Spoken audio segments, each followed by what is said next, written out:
नमस्कार मित्रों, स्वागत है। बने रहिए बनारसी अंचल के साथ। तो ये एक नया मॉडल पेपर है। लीजिए तो शुरुआत करते हैं। पहला क्वेश्चन, मौर्य प्रशासन में सीमावर्ती दुर्गों की देखभाल के लिए किस अधिकारी की नियुक्ति की जाती थी? दुर्गपाल, अंतपाल, कोटपाल, इनमें से कोई नहीं। तो मौर्य प्रशासन में सीमावर्ती दुर्गों की देखभाल के लिए जिस अधिकारी की नियुक्ति की जाती थी वो है आपका, अनुमान लगाइए मित्रों, अंतपाल। और ये भी कहा जाता है कि कौटिल्य के अर्थशास्त्र में राज्य के शीर्षस्थ अधिकारी को तीर्थ कहा जाता था और इस तीर्थ में कुल संख्या 18 है, जिसमें एक अंतपाल था जो मित्रों सीमावर्ती दुर्गों की देखभाल करता था। नेक्स्ट क्वेश्चन, ये जियोग्राफी का है, मैं इसको स्किप करता हूँ। सेकंड, मौर्य काल में साम्राज्य के उद्योग धंधों के प्रधान अधिकारी को क्या कहा जाता था? कर्मांतिक, प्रतिष्ठा, आटविक, प्रशस्ता। तो मौर्य काल में साम्राज्य के उद्योग धंधों के प्रधान अधिकारी को आपके कर्मांतिक कहा जाता था। थर्ड, मौर्य प्रशासन में वन विभाग का अध्यक्ष क्या कहलाता था? आटविक, अकाराध्यक्ष, प्रतिष्ठा, वनपाल। तो मौर्य प्रशासन में वन विभाग के अध्यक्ष को यहाँ पे आटविक कहा जाता था। क्वेश्चन 4, मापतौल का अधिकारी किस नाम से जाना जाता था? पौतवाध्यक्ष, पुराध्यक्ष, गणकाध्यक्ष, मानाध्यक्ष। तो मापतौल का अधिकारी आपके जाना जाता था पौतवाध्यक्ष। फिफ्थ, सीता अध्यक्ष किस विभाग का अधिकारी होता था? कृषि विभाग, वन विभाग, दान विभाग, व्यापार विभाग। तो सीता अध्यक्ष जिस विभाग का अधिकारी था वो था आपका कृषि विभाग। सिक्स्थ, मौर्य प्रशासन में व्यापार का प्रधान अधिकारी किस नाम से जाना जाता था? पण्याध्यक्ष, अकाराध्यक्ष, सीताध्यक्ष, मुद्राध्यक्ष। तो मौर्य प्रशासन में वाणिज्य व्यापार का प्रधान अधिकारी जिस नाम से जाना जाता था वह है आपका अकारा अध्यक्ष। सेवेंथ क्वेश्चन, फौजदारी मामलों की सुनवाई किस न्यायालय में होती थी? धर्मस्थली, कंठक शोधन, द्रोणमुख, इनमें से कोई नहीं। तो फौजदारी मामलों की सुनवाई जिस न्यायालय में होती थी वो है आपका कंटक शोधन। और धर्मस्थली आपका मित्रों दीवानी अदालत था। क्वेश्चन नंबर 8, स्त्री गुप्तचर किस नाम से जानी जाती थी? वृषली, संति, तीक्ष्णा, रक्षिण। तो स्त्री गुप्तचर आपके वृषली नाम से जानी जाती थी। क्वेश्चन 9, राजुक नामक अधिकारी की नियुक्ति किसके काल में की गई थी? चंद्रगुप्त, अशोक, बिंदुसार, इनमें से कोई नहीं। तो राजुक नामक अधिकारी की नियुक्ति जिसके काल में की गई थी वो है आपका चंद्रगुप्त। क्वेश्चन 10, मौर्य काल में अदैव मात्रिक भूमि से क्या तात्पर्य था? बिना सिंचाई के अच्छी कृषि, बंजर भूमि, दान में दी गई भूमि, राज्य की भूमि। तो मौर्य काल में अदैव मात्रिक भूमि से आपका तात्पर्य था बिना सिंचाई के अच्छी कृषि। 11th, अर्थशास्त्र में वर्णित वार्ता का अर्थ क्या था? कृषि, पशुपालन, व्यापार या सभी तीनों।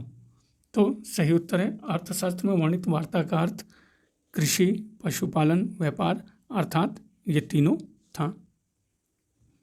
क्वेश्चन 12, मौर्य काल में धार्मिक कर किस नाम से जाना जाता था? बलि, भाग, हिरण्य, शुल्क। तो मौर्य काल में आपका धार्मिक कर बलि के नाम से जाना जाता था। 13, मौर्य काल में विष्टि से क्या तात्पर्य था? निःशुल्क श्रम, सिंचाई कर, धार्मिक अनुदान, आर्थिक दंड। तो मौर्य काल में विष्टि से आपका तात्पर्य था निःशुल्क श्रम। क्वेश्चन 14, अनाज के बदले नगद में लिया जाने वाला कर क्या कहलाता था? भाग, बलि, हिरण्य, विष्टि। तो अनाज के बदले नगद में लिया जाने वाला कर आपका कहलाता था हिरण्य। 15, सुदर्शन झील का निर्माण पुष्यगुप्त ने किस प्रदेश में करवाया था? सौराष्ट्र, धौली, नासिक, श्रवणबेलगोला।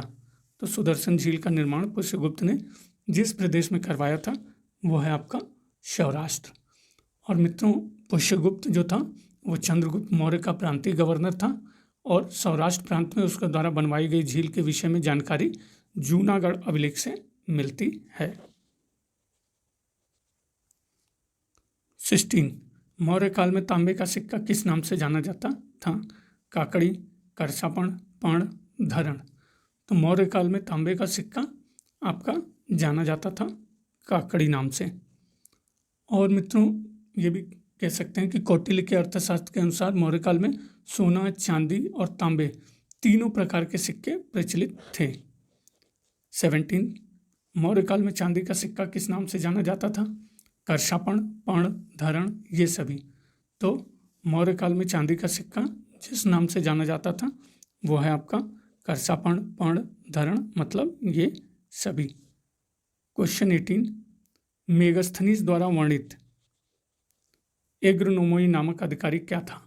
सुरक्षा अधिकारी, मार्ग निर्माण अधिकारी, दूत या फिर खुफिया अधिकारी। तो मेगस्थनीज द्वारा वर्णित एग्रोनोमोई नामक अधिकारी आपका मार्ग निर्माण अधिकारी था। 19 मौर्य काल में ब्रह्मोदय नामक भूमि किसे दान में मिलती थी? शिक्षक, यज्ञ पुरोहित, वेद पाठी ब्राह्मण, ये सभी। तो मौर्य काल में ब्रह्मोदय नामक भूमि जिसे दान में मिलती थी वो है आपका शिक्षक को भी मिलती थी, यज्ञ पुरोहित, वेद पाठी, ब्राह्मण को भी मिलती थी, मतलब ये सभी। क्वेश्चन 20 मेगस्थनीज ने भारतीय समाज को कितने भागों में विभक्त किया था? 4, 5, 7 या फिर 8। तो मेगस्थनीज ने भारतीय समाज को जितने भागों में विभाजित किया था या विभक्त किया था वो है कुल संख्या 7। 21 कौटिल्य ने अर्थशास्त्र में कितने प्रकार के दासों का उल्लेख किया है? 5, 6, 7 या फिर 9। तो कौटिल्य ने अर्थशास्त्र में जितने प्रकार के दासों का उल्लेख किया है वो है आपका 9 प्रकार के दासों का उल्लेख है। 22 निम्नलिखित में से किस ग्रंथ में चंद्रगुप्त मौर्य के लिए वृषल शब्द का प्रयोग किया गया है?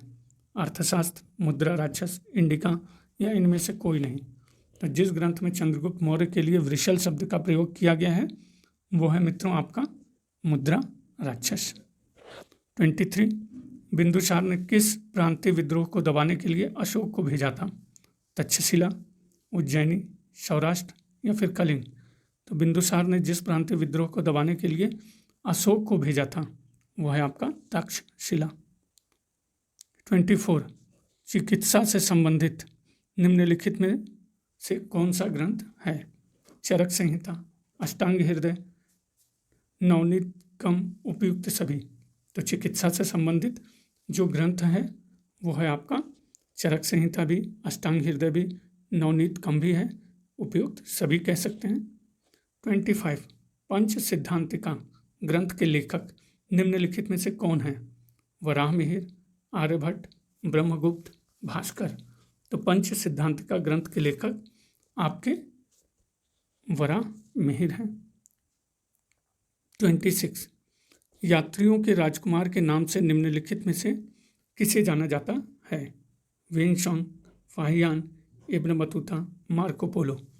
तो यात्रियों के नाम से जिसे जाना जाता है वो है आपका वेनसोंग।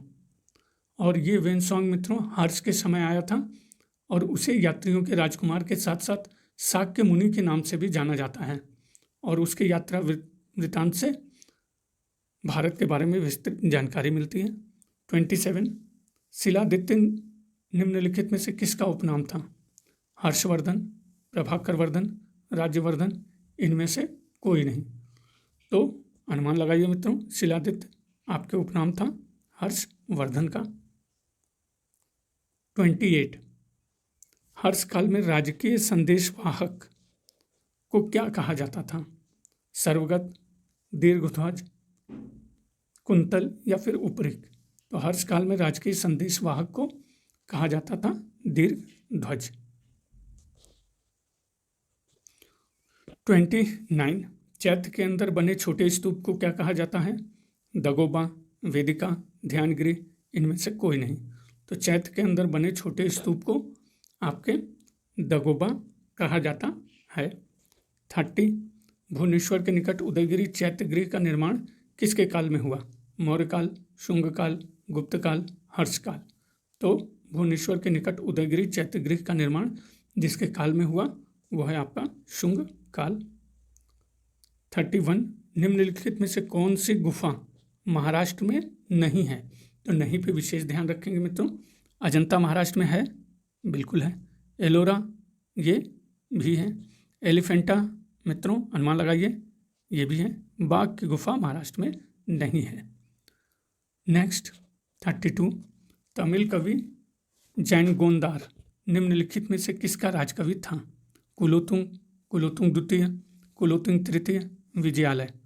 तो तमिल कवि जयगोंदार जिसका राजकवि था वो है मित्रों कुलोतुंग प्रथम।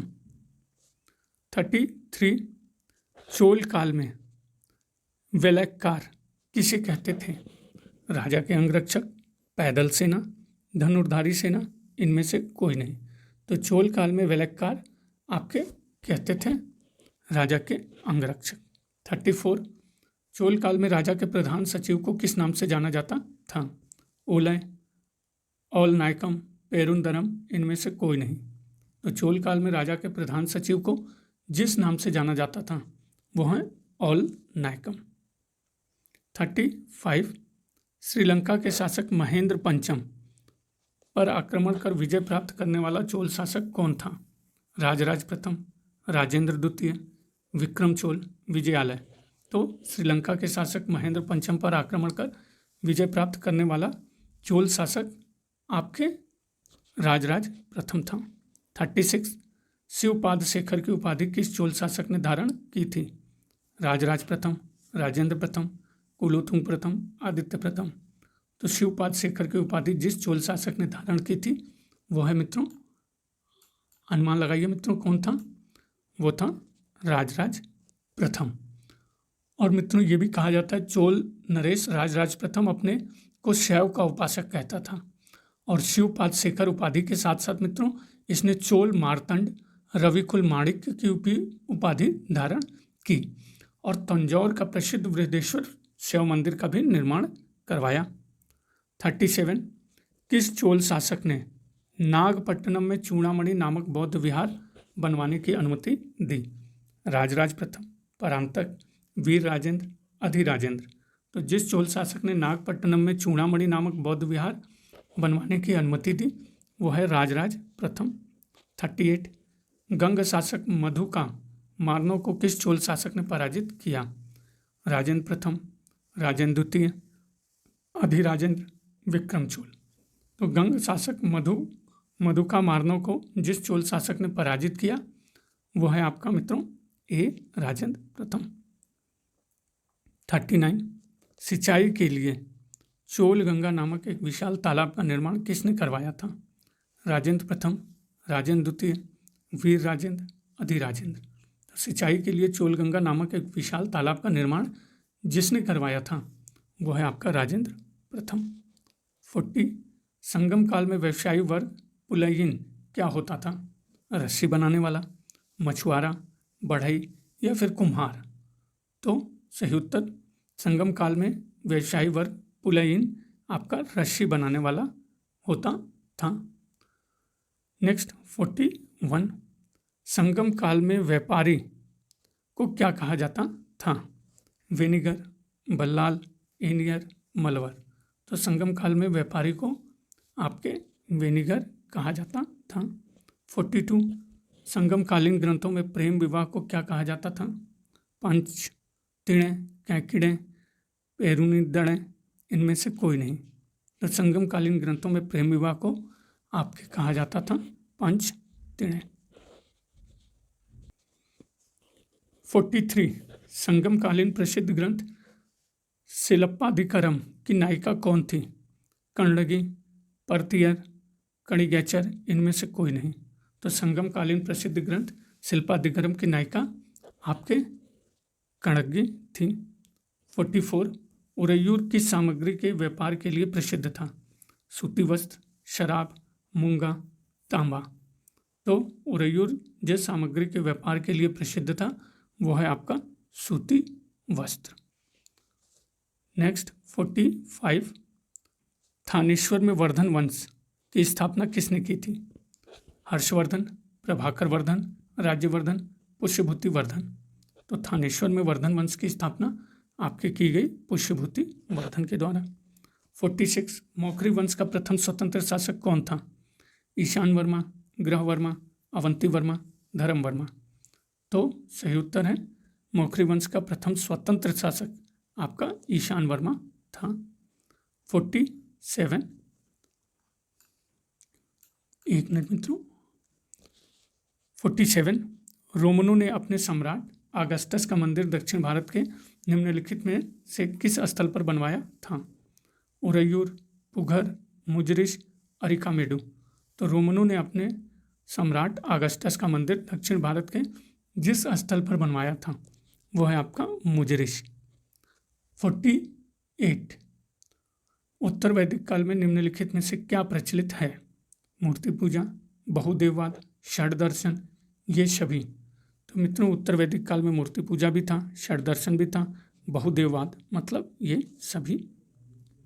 49 वेनसांग ने किस चालुक्य वंश नरेश के काल में वातापी की यात्रा की? पुलकेशिन द्वितीय, मंगलेश, कीर्तिवर्मन प्रथम, विनयादित्य। तो वेनसांग ने जिस चालुक्य वंश नरेश के काल में वातापी की यात्रा की वो है आपका पुलकेशिन द्वितीय। 50 निम्नलिखित में से कौन सी रचना वाचस्पति मिश्र की नहीं है? तो नहीं पे मित्रों विशेष ध्यान रहेगा। तत्व कौमुदी वाचस्पति मिश्र की रचना है। न्यायकारिका ये मित्रों क्या है? अनुमान लगाइए। ये भी है। योग सार संग्रह ये भी है। प्रमाण मीमांसा मित्रों ये नहीं है। 51 निम्नलिखित में से किस शासक ने अपना नाम और टकसाल का नाम अरबी और देवनागरी लिपि में सिक्कों पर खुदवाया? शेरशाह, बाबर, अकबर, इस्लाम शाह।